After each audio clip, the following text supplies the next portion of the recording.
Welcome to the WNBA on NBC. I'm joined today by Khristina Williams, and we are here to break down as much as we can about Project B, which many are buzzing about, many have questions about, and we are going to do our best to answer and address them for you because, like all of you, we are learning about Project B. So what is Project B? It's a Singapore-based global league. It's going to be a 5x5 league with 6 teams. There will be 11 players on each team, and it's created by some tech bros, Grady Burnett and Jeff Prentice. Jeff is the Skype co-founder, and Grady was an executive with Google and Facebook. So, you know, tech people love to be disruptors, and that's how they want to come into this space. They think there's a lot of opportunity in women's basketball and men's basketball, but right now they're focused on women's basketball, and they think there's opportunity here to invest and start a new league for women. And part of their thought process is that a lot of basketball is centered, like the biggest stars are like centered here in the US, but there's fans and it's a really global interest in it. And so they're starting this league where they'll play and host tournaments like, you know, in Asia, Europe, Latin America, and fans will get to watch them all over. And, you know, in the US, you'll still be able to watch them. And so that's the idea behind it. And this quote from Grady Burnett I thought was really interesting. 6 teams allows us to concentrate the talent, which then equates to games that are equivalent to a WNBA finals in every game. I don't know. What do you think about that, Khristina? So I loosely understand the concept of wanting to globalize women's basketball. I think when you look at it in context of the momentum of where women's basketball is right now, the next phase is absolutely globalizing the game. And that's something Kathy Engelbert said to me back in September, is that the next phase for the WNBA also is to globalize the game and cash in on some of those international players and some of those big fan bases around the world. It's something that the NBA has done as well, and since they're existence as well. So I think that that's the next phase for the W.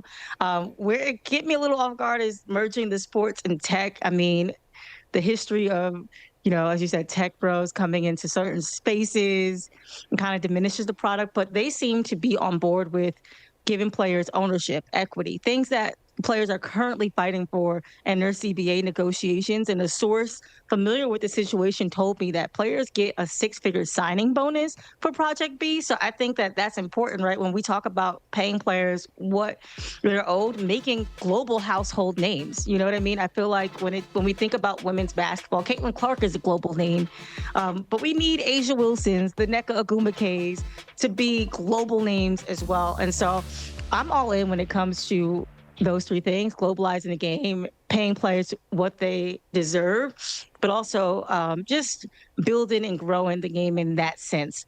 Obviously, there are a lot of question marks about the funding of the league and where this money is coming from. And Alana Beard, who's part of the leadership, a WNBA legend, she appeared on the Good Game with Sarah Spain podcast recently, and she talked about some of that part of it, how they're working with certain groups who are paying they're paying a service to produce the events as partners, not necessarily funding. And so that sort of answered the question halfway to those who had some questions about where the funding for this league is coming from. How are they going to be able to pay players upwards of $2 million? And so, you know, lots of question marks still on this Project B basketball league for sure. Well, yeah, I mean, the funding is actually coming globally from multiple investment groups. And so I think there was maybe some misreporting earlier, and it was like people were saying it was Saudi Arabia backed, but they're working with Sela, which is the entertainment corporation that you mentioned. And it is owned by Saudi Arabia's public investment fund. So they're helping to bring the league to life. But there's no sovereign wealth fund investment in the league. So some of the investors are institutional investors like Quiet Capital, Mangrove Capital, and other investors all over the world. These are very reputable investment firms. So we can just, at least from now, based on what they are, disclosing, it seems like the funding is legitimate and just maybe some misinformation got spread. Elena did not want to go into specifics with the numbers like you mentioned, but is very clear on the fact that they are paying more than any other league. And, these players are getting really big salaries. And it's no surprise that they've drawn some big names. Nneka Ogwumike was the first signing, as we already pointed out. And there could be some more behind her signing. I mean, I'm sure the salary is attractive, and we know Nneka is a businesswoman, so I'm sure she's really thought this through. But this could also put pressure on the league in CBA negotiations, and whether that was her intention or not, that will inevitably be the result, right? And so this league does not, at least right now, based on the timing of it, it's gonna start in November of 2026 and run through April. So it will not be directly competing with the league year. Alyssa Thomas joined on, Jewel Lloyd joined, Jonquel Jones. And I feel like there's a theme and a pattern to some of these players, right? They're older veterans who are stars, big names. And, they don't get the kind of opportunities, even though they all have endorsements and are big stars, they don't get the kind of opportunities that players like Angel Reese and Caitlin Clark and Asia, these players get now. And so when they're on the back end of their prime in their career, this is a great opportunity for them. And many of them have already played overseas. You see a player like Kelsey Mitchell, an up-and-coming star, Sophie Cunningham, and of course you have Camila Cardozo, who's also a rising star. So they focus and targeted veteran big star names from the league, but also some of the up and coming stars as well. So it's an interesting crop that has signed on, and there will be more names announced, but this is who we have right now. The Golden State Valkyries are represented by Janelle Salon. So several teams already represented. I actually think right now this is more of a direct conflict, Khristina, with the domestic leagues that have started, Unrivaled and Athletes Unlimited. Alyssa Thomas did play in Unrivaled last year. She signed on to play again this year. But when she goes over and plays in this new league, and then if the WNBA season starts and she plays that season, are these players gonna want to go back to Unrivaled, which I think obviously Unrivaled until this new league starts was paying the most in salary, but one of the things it offered was the opportunity for players to stay home and many other benefits, which we know about Unrivaled. And so, but this league directly conflicts with the timing of Unrivaled and Athletes Unlimited. And I believe Unrivaled has some exclusivity around their players. So it's going to be interesting to see how that plays out, Khristina. Yeah, and I believe the exclusivity with Unrivaled was for the first 2 years for those inaugural players. And so I don't think that in terms of her contract, I don't know the deals or the ins and outs of that contract, but from my understanding of how the inaugural crop of players on Unrivaled, I think it was the first 2 years exclusive. So I don't think, to my understanding, the best of my knowledge, that by next year, that it will be a conflict of interest for those players who were in Unrivaled. But I absolutely think that this will be a direct competition to the domestic leagues like AU, like Unrivaled, because it's a 5-on-5 basketball league. But it provides players, again, with a bigger opportunity to globalize the game, to make more money. And these crop of players that they were announced recently are the players that sort of missed out on the NIL era. Right. You talk about Camila, who didn't make money in college from NIL because she was from Brazil. The Jewel Lloyds, the Jonquel Joneses, these are players who didn't come into the league making millions of dollars, like Angel Reese, like Caitlin Clark. And so you pay me $2 million to hoop, I think I would take it too, given this situation, right?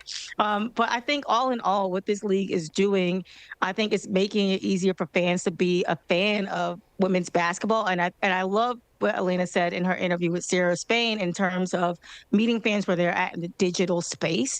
Their goal, on the tech side, at least, the return is to engage 1 billion users, build their own streaming platform to engage fans. And we know how important that is in today's basketball, because there is no original programming right now as of today on TV day to day that shows women's basketball, women's sports. And so they're going to create their own streaming platform and try to engage and build a user and fan base there. So I think that that's crucial because we know that women's sports fans live online. And so I think that also focusing on the global champion versus, a team champion is sort of taking the page out of AU's book where one person is crowned a champion. And they're really taking in on players versus team. They're saying that the name on the jersey is more important than the actual team. So it'll be interesting to see how they continue to build this thing out. But I think from what we're hearing now, they have something good brewing so far.